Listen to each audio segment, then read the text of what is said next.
Hello, welcome to CubsPS Plus, a Northside Numbers Game, a weekly podcast that dives headfirst into the analysis of hot topics driving Chicago Cubs baseball. I'm your host, Mike Waller, lifelong Cub fan, full-time baseball stat nerd, and sometime youth baseball coach. CubsPS Plus is part of the Bleacher Bunch Productions on the Fans First Sports Network, joining great shows like The Sun Ranto Show, Cup of Cubby Blue, and Baseball Rabbit Hole. The Bleacher Bunch feed is available wherever it is you get your podcasts. Just search Bleacher Bunch. And CubsPS Plus is always available ad-free to Patreon supporters at patreon.com/CubsPS Plus, where you can support the show and find a variety of benefits for as little as $1 a month. In addition to the podcast feeds, you can also find me on Twitter or X, Instagram, TikTok, Threads, Blue Sky, and YouTube, all at CubsPS Plus. The spin on the baseball metric, OPS Plus. Love the pod or hate it? Please drop a review wherever it is you find your podcast. If you've done that, thank you so much. Maybe you can share the episode with a friend. It's October 21st. And the Cubs are not in the World Series. We get to watch the Yankees play the Dodgers instead. And we're trying to figure out what's going on. It's going to be a long off season. A lot's going to start up 5 days after the World Series. So let's talk about some of the things the Cubs are facing this off season. Are you ready? I'm ready. Here we go. Welcome into episode 90. No Cub player ever wore number 90. So we're going to do this one focused on 90 wins. It's the offseason. The Cubs aren't in the playoffs. We're all watching the Yankees and Dodgers advance to the World Series. Those big payrolls. Yeah, it's something. We'll talk a little bit about that in this episode. But the Cubs need to be better. They need to aim higher. They need to figure out a way to get there. And, 90 wins, as Craig Counsell said, as Jameson Taillon said, I talked about in my last episode, it's kind of that benchmark. If you can get to 90 wins, you're almost certainly going to be in the playoffs. There'll be some rare exception wild year where 90 doesn't get you in, but with 3 wild card spots, I say it all the time, typically 86 is going to be good enough. This year it wasn't. This year was 89, and some years it might be 90, but 90 is going to get you there. And so that's where you got to aim.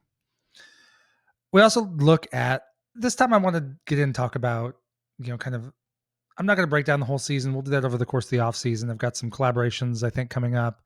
We're going to do some cool stuff, kind of looking back at what the Cubs did, how the Cubs maybe could have approached last offseason differently, and use that exercise not just to, crap on Jed or complain, but more to kind of put in a different framework, like how we can look at this upcoming offseason and evaluate the moves that they're coming in. So I'll start with what Jed talked about. Now, we've all heard the comments, it's been broken down on social media, whatever. But I find when Jed speaks, it's very generic. He's not going to show his cards. He's not going to tip his hand. But he also does give you something to his mindset, but he doesn't contextualize it. And the complete lack of context will allow for us to go on social media and see people using a direct quote and saying he is completely right, and people using that exact same quote to say he's a complete moron. The reality is, he knows what he's doing. We already know he's not going to get extended. Tom has come out and said he considers Jed to be under contract for 2025. He's got 1 year left, and I'm sure the Cubs higher ups are going to look at this and evaluate him going forward. So, but Jed talked about the big thing that I think everybody seemed to take away from this one was exceeding expectations. And he is, in a sense, he's correct. And maybe this is going to be the right and wrong episode of this podcast. Maybe I'll work that into the show title. Because he's right.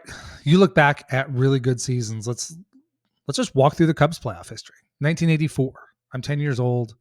The Cubs were supposed to have been better than they were in 1983. That 1983 was the famous Lee Elia rant about, 85% of people work, the other 15% come down to Wrigley, and they're a bunch of degenerates. Much more profane than that, much more hilarious than that. If you don't know what I'm talking about, go to YouTube and search Lee Elia. It's worth your time. Most of you probably know what I'm talking about. Always worth a re-listen. So go do it. But that team was looking better by the end of the year. And then 1984 explodes. They wind up winning the division.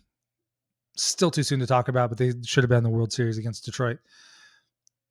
That year, the Cubs were aggressive. They went out. Dallas Green wanted to win. He wanted to break that curse. He brought in a bunch of guys. He brought in Bobby Dernier to hit above, to lead off in front of Ryan Sandberg. He had picked up the Sarge, Gary Matthews. The Cubs were off to a good start, but needed more pitching. He made the trade in June and got, maybe it was May, I can't remember the date of the trade, but well before the trade deadline, he went out and got Rick Sutcliffe, who would go 16-1 for the Cubs that year and essentially lock them in. So Jed is right in the sense that the good teams have guys that exceed expectations. I mean, no shit, really. Think about any sport, any of your teams, but that 1984 team exceeding projections. Nobody saw Ryan Sandberg coming as National League MVP with the kind of season he had. While everybody, I think, thought Rick Sutcliffe could be a good addition to the pitching staff, I don't think anybody saw Cy Young in a 16-1 record after he came over. Lee Smith kind of gave you what Lee Smith was expected to give you, but Bobby Dernier kind of regenerated himself a little bit. He'd kind of been on the backside of his career and rejuvenated. It's not like he grew a new arm.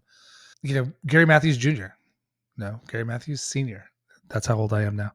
He had a good year. That team came together in a way. And look, every year you're going to have some good, some bad. Some guys aren't going to meet expectations. Others are going to exceed it. But the point is, you are aggressive. Get into raising the floor talk. But no, you're aggressive and you raise the projection of the team. You raise what you expect the team to do. And then hope on top of it you get some overperformance. In 1989, the Cubs had two outfielders, Dwight Smith and Jerome Walton, come in first and second for Rookie of the Year. I think there were a lot of people who saw them both as interesting young players who could come in and help out. Nobody saw them being 1 and 2 and having the year that they had. Greg Maddux, for all the good thoughts and as much as everybody was excited to see him pitch, he had the kind of year you didn't necessarily project. So, on and on and on. 1998, the Cubs were not expected to do anything. Nobody saw Kerry Wood's season coming with like a 20 strikeout game. Now he was hyped, but to actually come up and do it for as long as he did before he got hurt, nobody saw, even though Sammy Sosa had been raising his power profile and might have actually hit 50 home runs in 1997 if he didn't break his hand. Nobody saw 66 home runs coming. So guys exceed expectations. 2003, Mark Pryor and Kerry Wood put it together for most of a year. The Cubs were able to make trades and get Aramis Ramirez, who finally was that third baseman the Cubs had been searching for since Ron Santo. So good teams have these guys that elevate, but you have to, one, allow them to do so. The Cubs came into this year and they needed Cody Bellinger to be what he was in 2023. They needed Dansby Swanson to be the player he's been the last couple seasons in terms of power and defense. They needed Nico Hoerner to be out there every day at second base playing Gold Glove level defense. They needed Ian Happ and Seiya Suzuki to improve on what they did in 2023. They needed all those things to be that mid 80s, potentially upper 80s winning team that they were. They were going to need young pitchers to step up. They needed guys who got overworked and showed some stuff in 2023 in the bullpen to just continue on and not have that variance we see out of relievers over and over and over again. They needed those guys to hit the marks and potentially exceed to build the team, because the Cubs didn't do a ton in the offseason. They replaced Shota Imanaga, or they replaced Marcus Stroman with Shota Imanaga. They traded for Michael Busch to fill that first base void. And some of the things worked out. Shota certainly exceeded expectations. Michael Busch exceeded expectations. PCA would eventually come up, and after some long early struggles would exceed expectations. But other guys did not. Dansby Swanson had a rough season. Nico Hoerner had a good long stretch where he just was not the same player he was last year. Cody Bellinger, again, had a couple month stretch where clearly his power was sapped, and he kept the same two-strike approach. He struck out less, kept that contact rate up like he did in 2023, but he was not the same impact player he was in 2023. So when I look at this offseason, I want the Cubs to add talent. I mean, go get Juan Soto. I'm not going to spend a lot of time talking about Juan Soto. Everybody's seen a million reports on Juan Soto, and we'll have months and months and months. Well, we'll see. We'll see how long we have before he's signed by somebody. they can make trades. There are a lot of ways this season can go. I've seen some people out on social media already pigeonholing, like if they don't do X and Y, or they don't do B, C, and D, they have no shot next year. No, there are a million ways to do this. The Cubs have a team full of quality baseball players right now. They don't have anybody that stands out as this guy. You can basically check the box right now that barring injury, he's going to be a superstar. A lot of the best teams around the league have that. LA has Mookie Betts, Freddie Freeman, Shohei Ohtani. The Braves had Ronald Acuna, Spencer Strider, and a bunch of other really good players. Now, in Atlanta's case, they had multiple of those guys. They had a really deep lineup, good solid pitching. And we talk about projections. And one thing to think about with projections is, first of all, it's a guess. Nobody knows how baseball's going to go. Baseball's weird, and sometimes baseball's really stupid.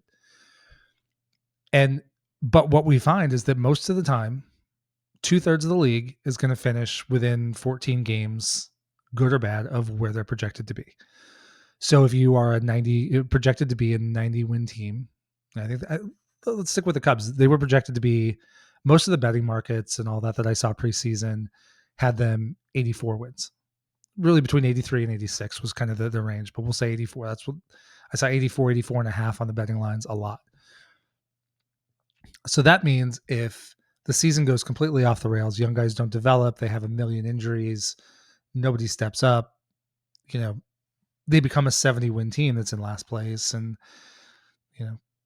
everything goes to garbage basically. And on the flip side, if things go right, a couple guys have career years, kids develop, make some moves during the season, whatever, and things go well, then all of a sudden that becomes like a 98 win team. All of a sudden you kind of exceed your expectations by a lot and go win a division. That's kind of the best case scenario. And realistically, everything is going to fit within that. Now, I think it would have taken a lot, because the Cubs had a lot of injuries and they had some guys decline, and there were a lot of things that did not go their way this season. And they still finished right around where they were expected to be at 83 wins, because they had some good and some bad. The Milwaukee Brewers were projected for, I forget exactly where they were. I'd have to go back to my notes from preseason, but they were more in that 79 to 82 win ballpark most places.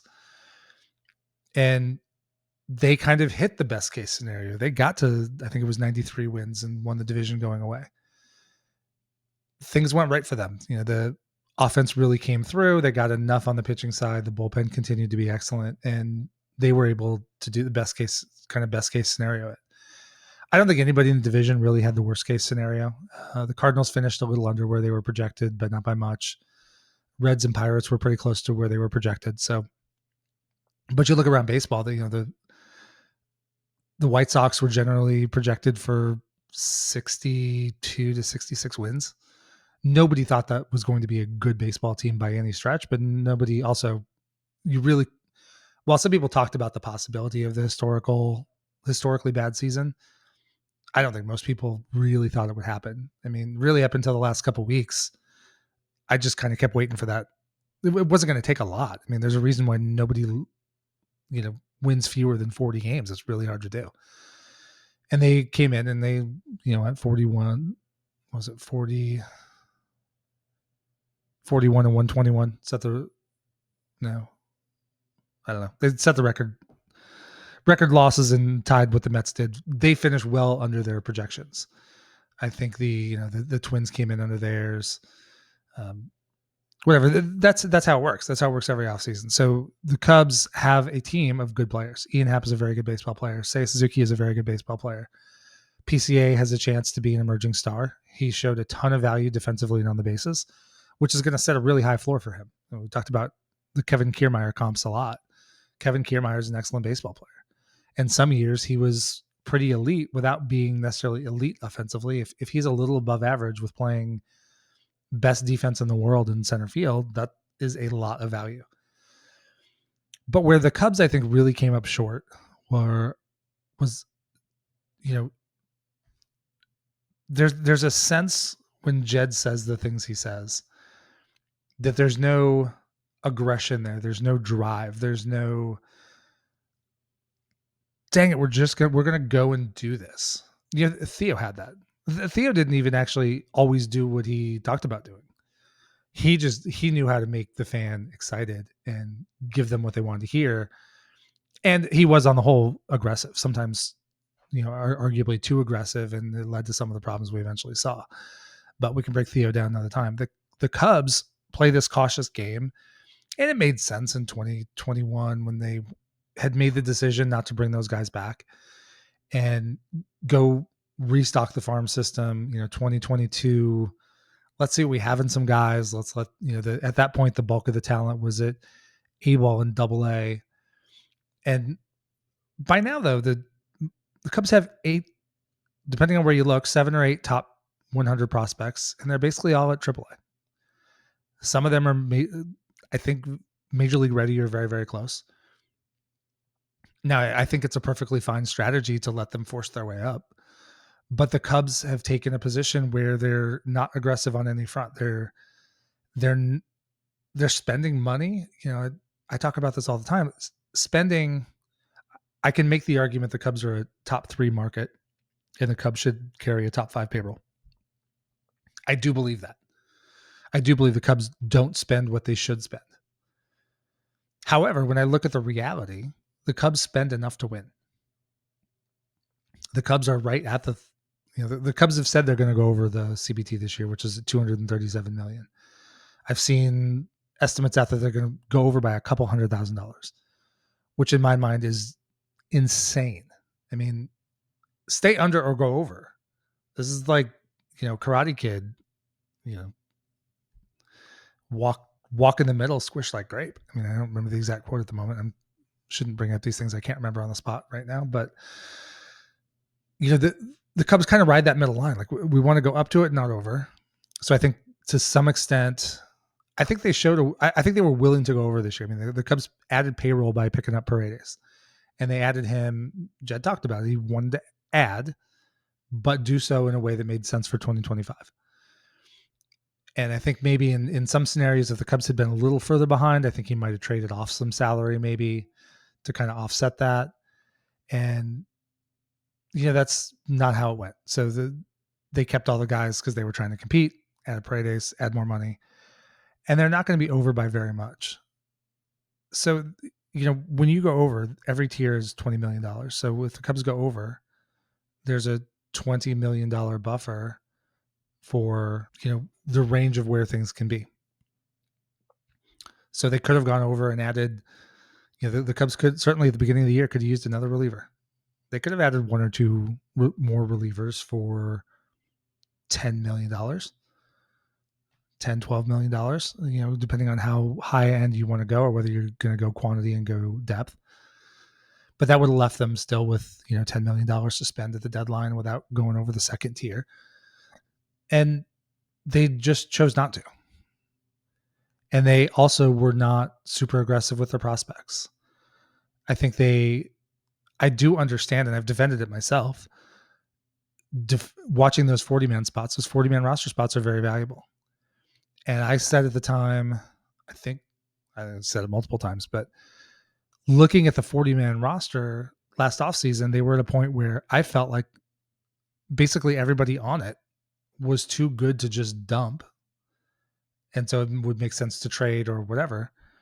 And in the end, I was wrong. I mean, there's no reason for several of those guys to be on the roster, on the 40-man roster heading into next year. Nick Madrigal, Patrick Wisdom. I can argue Miles Mastrobuoni, you're going to have an organizational third shortstop.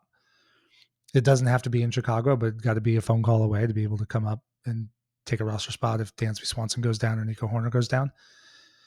Because Nico's your backup shortstop, which is fine. Cubs have a bunch of guys who can play second base. So that third guy does not have to be on the active big league roster, but he has to be on the 40 and ready at a moment's notice. Now, maybe that becomes Luis Vasquez.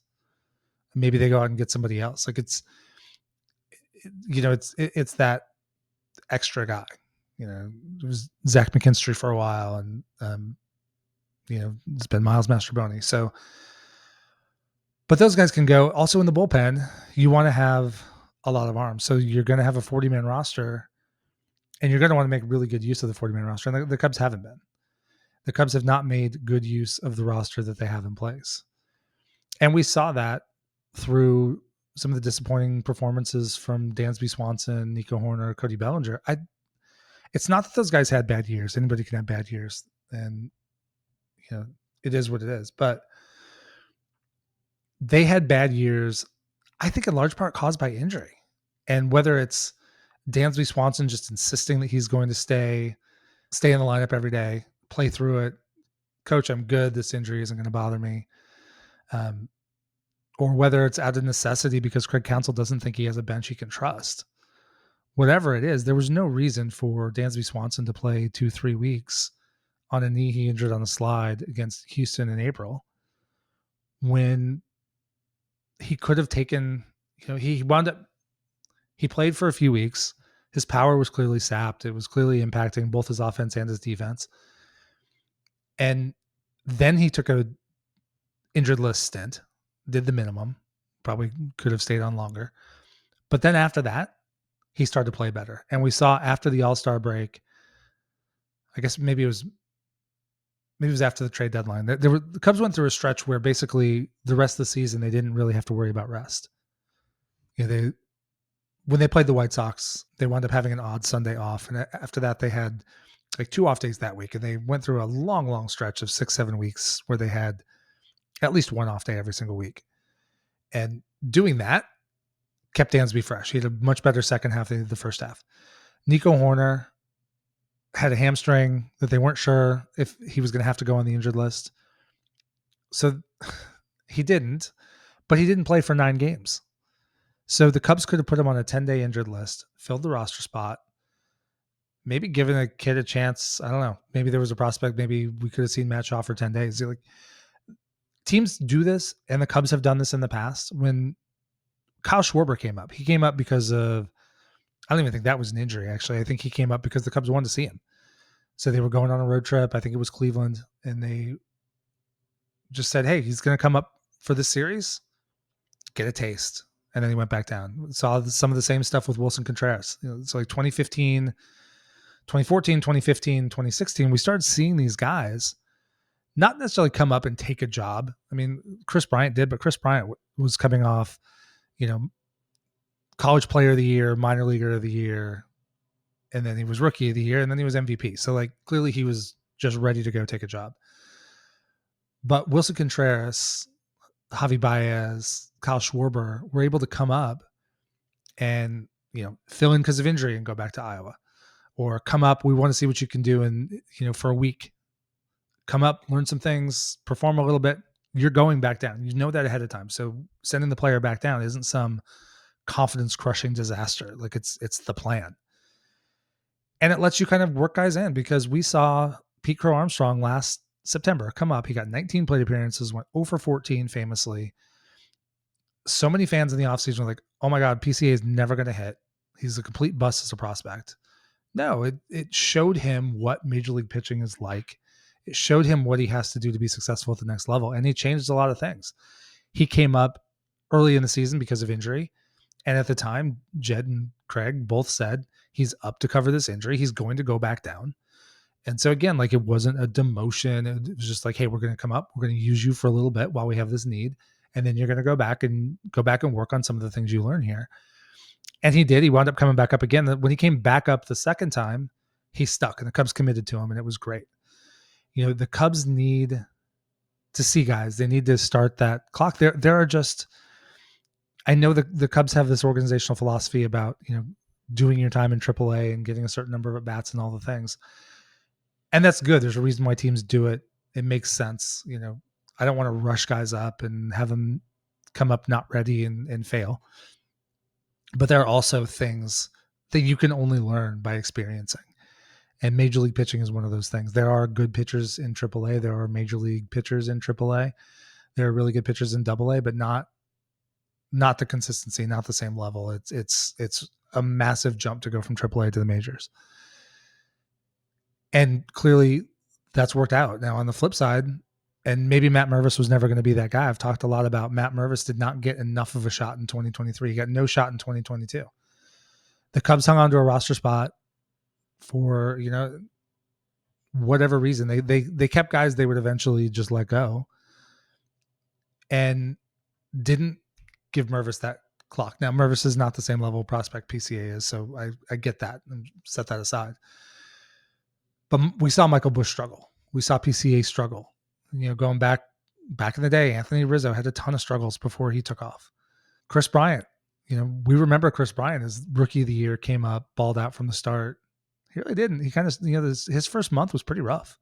I think it was 30 games before he hit his first home run, because there's that adjustment period. So, Owen Casey, Matt Shaw, Kevin Alcantara. Now, Kevin Alcantara got a little bit of taste at the end of the season. Wasn't much. It's only a couple games, but I'm hoping by being up and around it, getting that look, that it'll kind of change his perspective going into the offseason and identify some of the things he needs to work on. So, the Cubs are not going to suddenly trade away Seiya Suzuki, Nico Horner, Itzhak Paredes, and start next year, day one, opening day, with 3 rookies on the roster. That would be insanity. But there's no reason why the Cubs should continue to carry a bench of Patrick Wisdom, Miles Mastrobuoni. Now, you do need a guy like Mike Tauchman, whether it's Tauchman or somebody like him, that's fine, and a backup catcher. You need guys you can play. The Cubs went through huge stretches this year where, I mentioned, Nico had that injured list stint. It kind of got me on this digression, but then he also later was playing through a broken hand. And Cody Bellinger ran into the wall in center field, had 2 small rib fractures, and came back way too soon from that. And his power was clearly sapped for a good month. Then finally he gets hit by a pitch, breaks his finger, is kind of forced to rest. And I think during that rest, the ribs got healthy and he was able to kind of get a swing back. He looked like a much better player, a much more 2023 version of Cody Bellinger when he came back from that finger injury. That's because he rested. The Cubs need to have a bench that bench doesn't have to play all the time. I've mapped out ways before where you can have everybody playing 5 days a week. They don't need that. Dansby Swanson, Nico Horner, Cody Bellinger, they don't need 2 to 3 off days every week, but they probably need an off day every 10 games. Just stay fresh. Even as much as Dansby has played full seasons, he's played 150 plus. He played 162 games the season before the Cubs signed him. He's 30 now, and he's only getting older from here. And we saw the second half late in the season when he was getting regular rest with off days. He played much better. And so the Cubs need to make that bench. And some of that bench can be using the prospects. Have Matt Shaw come up for a stint. Just say, hey, Matt, we're going to bring you up a couple weeks. You're going to get a couple starts. You're going to, you're going to play 2-3 times a week. We're going to use you as depth. We're going to give guys some days off. And the plan is to send you back down to work on, whatever you were struggling with here. Maybe he comes up and kills it and then he stays. Change the plan, force his way up. So the Cubs have to do a lot of soul searching this offseason, and that's the kind of thing I think Jed needs to be focused on. We're going to talk a lot about who they should pursue in free agency. I think it's going to be important this year to look at the big names. We want them. Everybody wants them to sign Juan Soto and Corbin Burns. Awesome. Would love it. The Cubs could absolutely sign, and I'll get into it later, but the Cubs can absolutely sign Juan Soto and fit it within the budget they have. They've got money coming off the books. You can sign him. Although I think if you get a guy like Juan Soto, like we saw with the Dodgers and Shohei Ohtani, if you're going to go get that big elite generational talent, just go for it. You're going to sign that guy for, I'm going to guess Soto's deal is going to wind up being 14 plus years. He's 26. So he's going to get paid certainly to 40, probably into his early 40s. And while those deals typically don't look super great on the back end, it doesn't matter because the goal should be to win multiple rings on the front half of that contract. And, Juan Soto's next 8 years, barring major injuries or unforeseen decline, should be Hall of Fame level seasons. And so take advantage of that, build the team and go for it. But it's not just the top level. The Cubs need probably to add a starting pitcher, whether it's an ace level like Corbin Burns or through trade or whatever. They need to add to the bullpen. They probably need to add at least 1 or 2 high level guys you think you can trust and leverage. They may or may not need to add a closer. I think Porter Hodge is a good example of exceeding expectations. He came up to the big leagues and he threw more strikes at the major league level than he was throwing in the minors. Whatever happened, it came up. He just kind of figured it out. Now, relievers are volatile. We're talking about small sample sizes in basically all cases, but that's the game. So Porter Hodge is somebody you can look at for the pen next year. I think he can be a closer, but if the Cubs don't go that direction, bring somebody else in, have him available.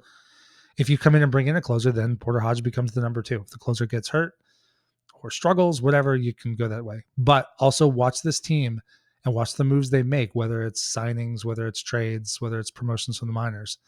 How do the Cubs fill that bench? That's what I'm looking for. And do they put together a 40-man roster of guys that they can trust, that they can use on a regular basis to fill gaps, to fill injuries, all those things? They need to make better use of the 40-man roster than they made certainly the last 2 years. So that's what I'm looking at. More to come this offseason. We're going to break down Jed's trading history. We're going to break down a lot of things. It's been a bit of a gap for me. I've had a million thoughts in my head about what to say about Jed or the Cubs or start talking about offseason plans. And I just need to kind of step away, get my thoughts together. It's been a busy fall for us anyway. But now that we're at the World Series, so we are a potential 7-game series away, plus 5 days of the offseason officially starting. 5 days after the World Series is over is when guys become free agents. So like Juan Soto, when the Yankees are done in the World Series, whether they win or lose in 4 or whether they win or lose in 7, the Yankees have 5 days after that last game to have exclusive negotiating rights with Juan Soto. Now, I expect he'll hit free agency, but if everybody has a number and if the Yankees just drop that number, then maybe he doesn't hit the market. Same with all the other guys. So, there's going to be a lot to talk about soon. Right now, it's kind of a natural little hold. Let's grade the season. I think my next episode will be more of a look back at what went well, what went poorly this offseason. And I'm going to say that I'm going to use it to kind of break down my own thoughts from before the season and talk about how good of a job or how bad of a job I did predicting the season. I had them at 90 wins. I'll talk about why I was wrong. It's pretty simple. But it's also more about, let's talk about the past to understand going forward. I think the Cubs have a lot of choices this offseason. There are a lot of different directions they could go. They could be aggressive on trades. They could be aggressive on free agents. They could be neither and add a couple strategic things and mostly stand pat. This team, you're the 83-win team. The Cubs are, health and 2 guys having career years from being a 90-something win team. That's what happens. Like if this team rolls it back, their projections are going to be probably around 85 wins. And look at that 14-game swing. That's going to be, like a worst case scenario of low 70s and a best case scenario of pushing 100 wins. So if they get in the upper half, awesome. But you need to raise that. Aiming for 85, 86 is not good enough. You got to aim for 90, 92, 95. The Braves were a perfect example this year. They had so many injuries. They lost Strider, Acuna, Riley. They lost Albies for a month plus multiple times. And they were projected, everybody had them at 100, 103 wins coming into the season. So drop that 14 games for kind of their worst case scenario. And that's still a playoff team. They wound up winning 89. They came in 11 games worse than their projections and they made the playoffs. That's where the Cubs need to be. They've got the resources to do it. They've got the farm system to do it. And the farm system can be the kids coming up and contributing, or it can be trade bait to go get the pieces they're missing. That's going to be an interesting offseason. There's going to be a lot to talk about. And I'm excited for this all to get going. Enjoy the World Series. This is one of those rare years where some of the best players in baseball are lining up against each other in the World Series. You've got Shohei Ohtani against Aaron Judge, Garrett Cole, Yamamoto, Freddie Freeman, Mookie Betts, Giancarlo Stanton. This is 2 super talented teams with massive payrolls battling in the playoffs, and it's fun. The likely AL and NL MVPs are battling each other. The last time that happened in a World Series was 2012 when Miguel Cabrera and the Tigers played Buster Posey and the Giants. Before that, you have to go all the way back to Jose Canseco's roided up A's against Kirk Gibson's Dodgers for 2 league MVPs to play against each other in the World Series. I think it used to happen a lot more when the Yankees and Dodgers or whatever were loaded with talent, but back before players could choose where they wanted to play. I think free agency and then obviously now the expansion of the playoffs has really cut that back. But this is kind of special, so let's enjoy it. But enjoy the World Series. Let's start thinking about ways the Cubs can get better and see what they do. And it's a show me off season for Jed Hoyer. Gotta be better. Got to get to the playoffs. Go Cubs. Thank you for joining me today. If you like this episode, please drop a rating and review wherever it is you get your podcasts and share the episode with a friend. Just a few seconds from you gives me great feedback and helps other Cub fans find the show. You can find me on Twitter or X, Instagram, TikTok, Threads, Blue Sky, and YouTube, all at CubsPS Plus. And check out the Patreon page, patreon.com/CubsPS Plus to help support the show. As always, the theme music for this podcast is Prospect Park West by Jerry McCoy. This is Mike Waller, host of the CubsPS Plus podcast. Every day with Cubs baseball or talking about Cubs baseball is a great day. Go Cubs!